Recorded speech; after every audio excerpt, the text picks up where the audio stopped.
আমি ইয়াৰ আগলৈকে কি শিকিলো কেমিক্যাল প্ৰপাৰ্টিজ অফ আমি এলকহল চাই আছিলো আৰু তাৰ আমি যেটো এৰ আন্ডাৰত আছিলে মানে ক্লিভেজ হয় কিহৰ OH বন্ডাল ক্লিভেজটো আমি পঢ়িছিলো এতিয়া নেক্সট আমি নাম্বাৰ বি টো পঢ়িম নাম্বাৰ বি যেটো হৈছে কি reactions involving cleavage of CO bond এতিয়া আমাৰ কি ক্লিভেজ হ'ব কোনটো ভাঙিব এবাৰ reactions involving cleavage of CO bond মানে কোনডাল বন্ড ব্ৰেক হ'ব মই দেখাই আছো চাবা আগতে OH বন্ড ব্ৰেক হৈছিলে আমাৰ এলকহলত কি থাকে কাৰ্বন থাকে আৰু কি থাকে OH থাকিব এতিয়া ব্ৰেকটো ক'ত হ'ব ইয়াত CO বন্ডত এতিয়া মানে OH টোৱে ওলাই গুছি যাব CO বন্ডডাল ব্ৰেক হ'ব গতিকে এটো অকমান আগৰ বিলাকতকে বেলেগ হ'ব এতিয়া আমি এলকহলৰ ৰিএক্টিভিটি অৰ্ডাৰটো চাও দেই ৰিএক্টিভিটি অৰ্ডাৰটো কেনেকুৱা আমি হেতু চাই লওঁ এবাৰ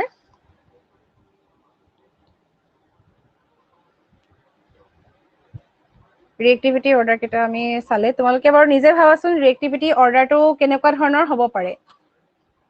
ৰিএক্টিভিটি অৰ্ডাৰ যদি চোৱা তেতিয়া হলে কোনটো হ'ব টাৰচিয়াৰি বেছি হ'ব নে সেকেন্ডাৰী বেছি হ'ব নে কোনখিনি বেছি হ'ব হেতু তোমালোকে এবাৰ নিজে আইডিয়া কৰি চাব পাৰা ইয়াত কি হয় জানা order of reactivity of alcohol is বুলি লিখি লোৱা order of ৰিএক্টিভিটি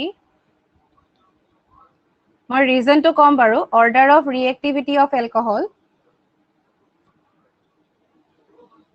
is order of ৰিএক্টিভিটিটো কি জানানে টাৰচিয়াৰি মানে 3 ডিগ্ৰী তাৰ পাছত 2 ডিগ্ৰী আৰু তাৰ পাছত 1 ডিগ্ৰী মানে আটাইতকৈ বেছি কাৰ টাৰচিয়াৰি আটাইতকৈ বেছি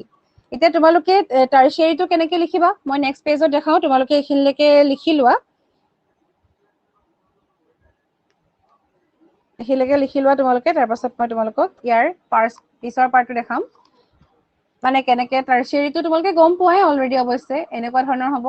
R গ্ৰুপ থাকিব তাৰ পাছত ইয়াত কি হ'ব OH থাকিব তাৰ পাছত এটো সবতকে বেছি সেকেন্ডাৰী হলে দুটা R গ্ৰুপ থাকিব আৰু ইয়াতে এটা H থাকিব R ৰ হলনি তাৰ পাছত OH থাকিব আৰু এটা R গ্ৰুপ থাকি বাকি কেইটা H হ'ব যদি 1 ডিগ্ৰী হয় আৰু গুটেই কেইটা H হলেও তোমাৰ 1 ডিগ্ৰীয়ে হ'ব এটো মিথানল হৈ যাব আৰু হেতু আটাইতকৈ কম হ'ব আসলতে ৰিএক্টিভিটি গতিকে ইয়াত কেনেকৈ হয় চাবা ইয়াৰ ৰিজনটো কি বাৰু তোমালোকে অলপ ভাবিব পাৰিবানে ইয়াৰ ৰিজনটো কি হয় ইয়াত কি হৈছে চোৱাচোন ইয়াত ইলেক্ট্ৰন ৰিলিজিং এফেক্ট কিছুমান আছে এই R গ্ৰুপ বিলাক মানেনো কি এলকাইল গ্ৰুপ বিলাক মিথাইল গ্ৰুপ হ'ব পাৰে বা তোমালোকে কি হ'ব পাৰে ইথাইল মিথাইল এনেকুৱা ধৰণৰ গ্ৰুপ বিলাক হ'ব পাৰে গতিকে এই যে গ্ৰুপ বিলাকৰ সিহঁতে কি কৰে আসলতে এই গ্ৰুপ বিলাকৰ কাৰণে কি হয় ইলেক্ট্ৰন ৰিলিজ হয় ইলেক্ট্ৰন ৰিলিজ ক'লে হ'ব এনেকে ইলেক্ট্ৰন দি দিব কাৰ্বনত বুজিছা এনেকে ধৰণে ইলেক্ট্ৰন দিব সৰি এটো OH ৰ পৰা মই তোমালোকক দেখাব নালাগিছিল আসলতে এটো OH ৰ পৰা তো আহিব নোৱাৰে বৰ বস্তুটো এটো R ৰ পৰা আহিব যিকিটা R আছে তোমালোকে তাৰ পৰা ইলেক্ট্ৰন ৰিলিজিং কেপাসিটিটো তোমালোকে দেখাবা আৰু তাৰ কাৰণে কি হয় প্ৰথমতে আমি অলপমান কথা লিখি লওঁ যে this is due to the This is due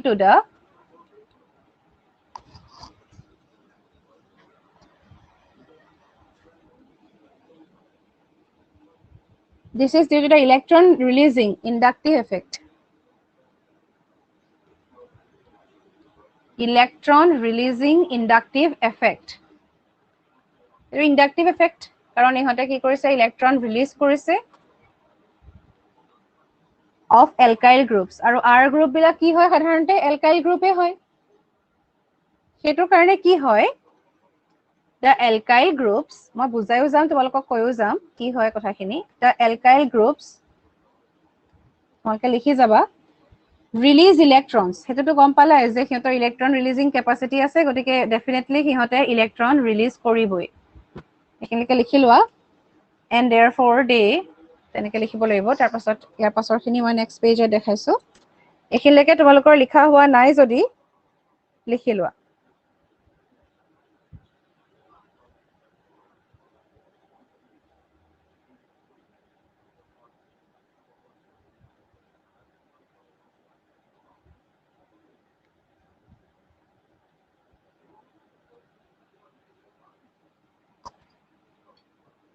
and therefore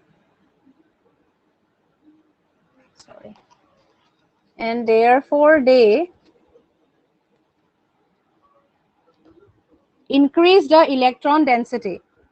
সিহঁতে increase কৰে, কি increase কৰিব, কাৰণ electron density to increase হ'বই. Increase the electron density increase কৰি দিব সিহঁতে, কাৰণ ইলেক্ট্ৰন বিলাক সিহঁতে ৰিলিজ কৰিছে, ইলেক্ট্ৰন ডেন্সিটি টুৱাৰ্ডছ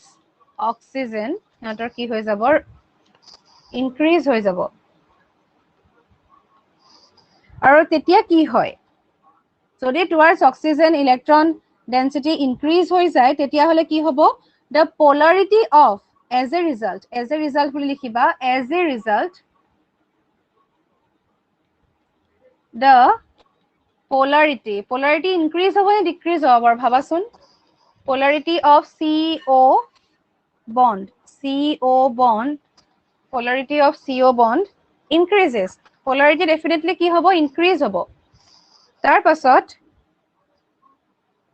polarity যেতিয়া increase হৈ যাব, তেতিয়া কি হ'ব, সোনকালে আসলতে বন্ডাল ব্ৰেক হ'ব।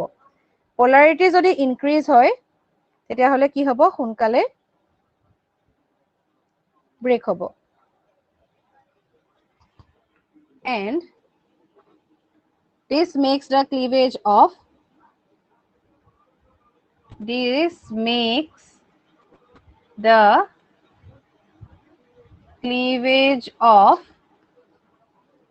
CO bond easier. মানে এই ব্ৰেকিং যেটো হয়, CO বন্ডালটো এনেও ব্ৰেক হ'বই ধৰা, CO বন্ডাল ব্ৰেক হোৱা যেটো প্ৰসেস, সেই প্ৰসেসটো কি কৰি পেলাই, ফাস্ট কৰি পেলাই, গম পাইছানে? এই CO বন্ডাল ব্ৰেক হোৱাৰ যেটো প্ৰসেস, সেই প্ৰসেসটো খুব সোনকালে হোৱাটো মানে কৰি পেলাই। আৰু সেইটো কেনেকে হ'বলৈ পালে, আসলতে সোনকালে যে হৈছে ইডাল ব্ৰেক, কাৰণ সিহঁতে কি কৰিলে, পোলাৰিটিটো CO বন্ডালৰ যেটো পোলাৰিটি কেপাসিটি, সেইটো কি কৰি পেলালে, খুব ফাস্ট কৰি পেলালে, মানে বেছি কৰি পেলালে, পোলাৰিটিটো খুব বেছি কৰি পেলালে, সেইকাৰণে বন্ড ব্ৰেকিংটো ফাস্ট হৈ গ'ল, ইজি হৈ গ'ল। therefore আমি কি ক'ব পাৰো, যিমানে বেছি এলকাইল গ্ৰুপ থাকিব, সিমানে বেছি কি হ'ব, সিমানে বেছি CO বন্ডৰ ক্লিভেজ হ'ব। therefore the greater the number of alkyl groups, greater the number of alkyl groups মানে alkyl groupৰ number যিমানে বেছি থাকিব, number of alkyl groups attached to the carbon, কাৰ্বনৰ লগত যিমানে number of alkyl groups attached হৈ থাকিব, attached to the carbon,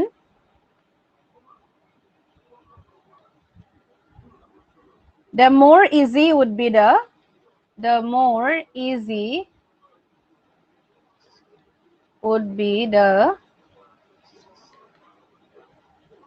cleavage of CO bond. And consequently, যিমানে বেছি ব্ৰেক হ'ব, সিমানে বেছি কি হ'ব, ৰিয়েক্টিভিটি বেছি হ'ব। মানে আমাৰতো এটা ক্লিভেজটোৱে লাগে, গতিকে ক্লিভেজ য'ত বেছি হ'ব, তাতেই ৰিয়েক্টিভিটি বেছি হ'ব। এণ্ড কনচিকুৱেণ্টলি, এজ এ ৰিজাল্ট, মানে আচলতে কি হৈছে, কনচিকুৱেঞ্চেছ খিনি কি তাৰ, and কনচিকুৱেণ্টলি the greater would be the reactivity of alcohol. The greater would be the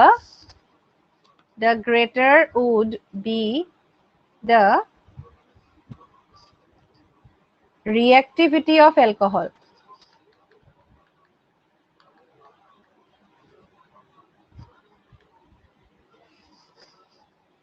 The greater would be the reactivity of alcohol. Clear হল নে বাৰু এইখিনিলৈকে? মানে প্ৰথম পৰা তোমালোকে বস্তুটো চোৱা কি হৈছে, কিয় বেছি বুলি কৈছো, কাৰণ ইহঁতে যেতিয়া ইলেক্ট্ৰন পৰা ডোনেট কৰিছে, ইয়াত CO বন্ডৰ পোলাৰিটি বাঢ়ি গৈছে, ইলেক্ট্ৰন ডেন্সিটি বাঢ়ি যাব, ইলেক্ট্ৰন ডেন্সিটি বাঢ়িলে কি হ'ব, পোলাৰিটি বাঢ়ি যাব, আৰু যদি পোলাৰিটি বাঢ়ি যায়, এই বন্ডাল কি হ'ব, ব্ৰেক হ'বলৈ সহজ হ'ব। গতিকে বন্ডাল যিহেতু ইজিলি ব্ৰেক হ'ব পাৰে, ইজিলি ব্ৰেক হোৱা মানেনো কি, ইয়াৰ ৰিয়েক্টিভিটি বেছি হ'ব, সেইকাৰণে আমি এনেকে ধৰণে ৰিয়েক্টিভিটি অৰ্ডাৰটো পাইছো। আৰু ইয়াৰ ভিতৰতে আমি কেইবাটাও আচলতে ৰিয়েকশ্যন পঢ়িব লাগিব, কিন্তু আজি দেৰি হোৱাৰ কাৰণে তোমালোকক মই আজি বেছি ৰিয়েকশ্যন নিদিওঁ, কিন্তু নেক্সট ক্লাছৰ পৰা মই তোমালোকক